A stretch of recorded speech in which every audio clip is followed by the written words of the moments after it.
With Mr. Review, we spring into action with breaking reviews. Hello, friends. Governments protect rights and correct wrongs. We're talking about civil liberties and civil rights. We've been working our way through the Bill of Rights, the amendments.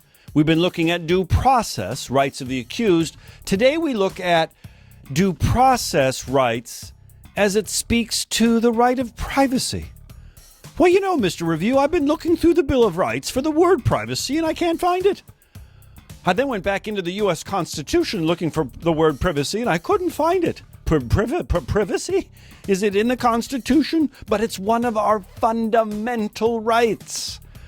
A lesson to you there. Just because they're enumerated in the Bill of Rights doesn't mean that those are the only rights that we have.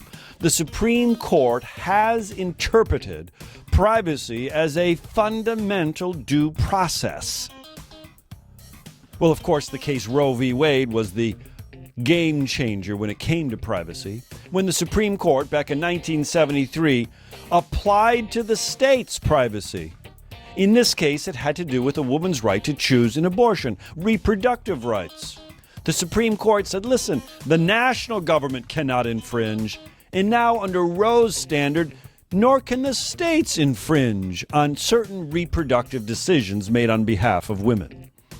Of course, this created a huge debate and a political spat that we call the ProChoice versus ProLife movement.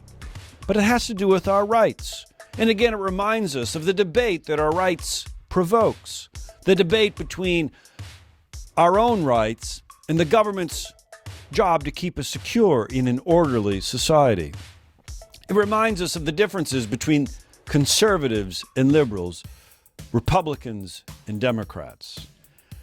The right to privacy has been one of the most hotly debated issues in your lifetime.